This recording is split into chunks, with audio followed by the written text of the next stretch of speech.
Some crimes don't just terrify a town, they infect it.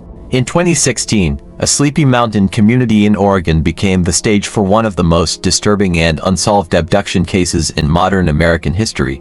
The case was called the Hollow Creek Abductions. For years, it haunted detectives, until one girl came back. Hollow Creek wasn't even a dot on most maps. A quiet valley town surrounded by pine forests and misty hills, known more for its trout fishing and Sunday markets than for crime.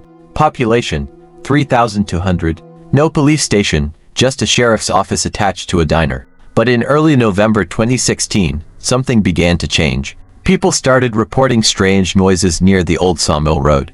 A dog disappeared. Then a mail carrier noticed footprints, small, bare footprints, leading into the forest and never coming back out. Most people brushed it off. Until the night of November 14th, when 17-year-old Hannah Reed vanished on her walk home from her friend's house. Hannah was the kind of girl everyone knew, quiet, athletic, church choir on Sundays.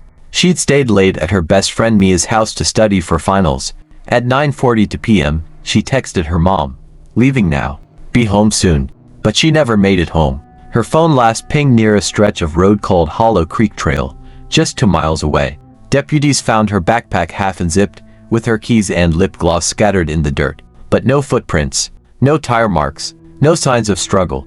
It was like she had been lifted off the earth. Within 6 months, 2 more girls vanished under almost identical circumstances. April 2017, 15-year-old Ella Morton disappeared after cheer practice. October 2017, 19-year-old college student Melissa King, last seen. 3 girls. No evidence. No witnesses. Just silence. The media called it the Hollow Creek Abductions. FBI agents flooded the area. Forests were searched. Drones were used. Psychic hotlines rang nonstop. Nothing. The sheriff, Tom Rayner, said something that chilled reporters. It's like the forest swallowed them whole. In 2018, a break finally came from an unexpected place. A hunter named Jacob Hurst brought in a trail camera he'd found smashed deep in the woods. It wasn't his, but when the FBI pulled the memory card, they found something. It showed a young girl, later confirmed to be Ella Morton, stumbling through the trees, barefoot, her clothes torn, breathing heavily. She looked over her shoulder and whispered something no one could make out. Then, from behind her, a tall figure appeared, wearing what looked like a dark mask made from animal hide, eyes glowing faintly from the camera's infrared. The footage ended with static. Panic hit Hollow Creek. Parents stopped letting kids out after dark. Local businesses shut down early. Online forums exploded with theories, a serial kidnapper, a cult, even supernatural speculation. But investigators found something more disturbing. All 3 missing girls had one thing in common. Before vanishing, each had received a handwritten invitation left in their mailbox. The note said, "You've been chosen for the gathering. Come to Hollow Creek at midnight. Don't tell anyone."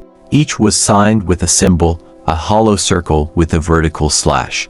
Locals swore they'd seen that symbol before, carved into the old mill near the forest, where teenagers used to sneak in for dares. But when the FBI went there, they found something else. Inside the mill, 3 sets of old, rusted chains bolted to the floor. And on one of the walls, that same symbol, painted in what looked like dried blood. It was nearly 2 years later, on a freezing morning in February 2020, when a passing truck driver spotted a young woman stumbling along the highway outside Hollow Creek. She was barefoot, bruised, and wearing a torn hospital gown. Her name was Hannah Reed, the first girl who vanished. When paramedics arrived, Hannah wouldn't speak. She kept whispering the same words, "Don't let him hear me." It took weeks before she was stable enough to talk. And when she did, what she said broke investigators. According to Hannah, she'd been taken that night near the road by a man driving a black pickup. She never saw his face. He wore a mask that looked like animal skin stitched together. He kept her in a soundproof room underground, somewhere near the forest. There was no light, just a dim bulb that flickered when the generator ran. She said she wasn't alone. 2 other girls were there too, Ella and Melissa. But within weeks, they were gone. When detectives asked what gone meant, she broke down. "He took them upstairs," she said. "And they never came back." Hannah described her captor in chilling detail. He spoke softly, almost polite. He wore gloves, even while feeding them. And every night, he'd make them repeat the same words. "No one will find you. You are part of Hollow Creek now." One night, after what she believed was a thunderstorm, Hannah said she heard the generator fail. The lock on her door clicked open, maybe from the power outage. She ran barefoot into the woods until she found the road. That's where the truck driver found her. Using Hannah's fragmented memory, the FBI mapped possible underground structures in a 10-mile radius. They focused on abandoned properties, particularly near the old mill. 2 weeks later, a search team found a hidden basement beneath a burned-down farmhouse once owned by a man named Dale Hutchins, a reclusive handyman who disappeared in 2018 after a domestic assault warrant. When agents descended into the basement, they found 3 sets of rusted chains bolted to the floor, torn clothing, a small camera mounted in a corner, and carved into the concrete wall. The gathering will continue. DNA confirmed traces of all 3 girls, but Hutchins was gone, and no one had seen him since. In 2021, authorities released evidence connecting Hutchins to an online cult forum called the Hollow Circle. Members discussed purification rituals and chosen girls for renewal. Investigators traced several posts to IP addresses near Hollow Creek, but the disturbing part, the account linked to Hutchins kept posting months after he disappeared, meaning someone else had access. Someone else was continuing the gathering. In April 2022, a park ranger found a campsite deep in the forest, abandoned.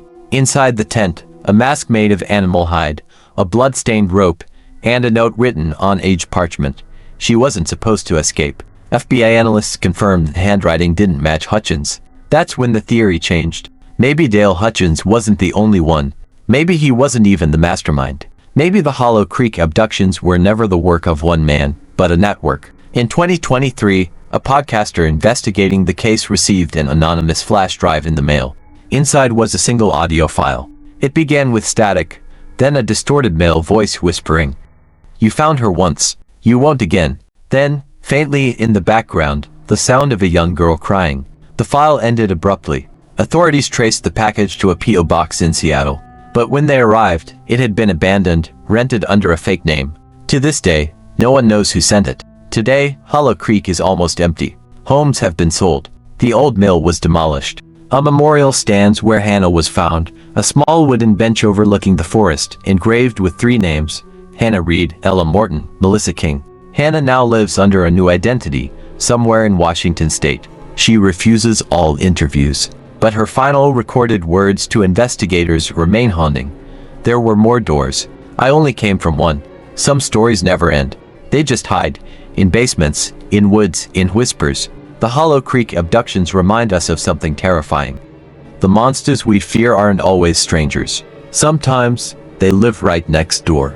I'm your host, and this was the Hollow Creek case. Subscribe for more true stories, because in every quiet town, there's a secret waiting to be found.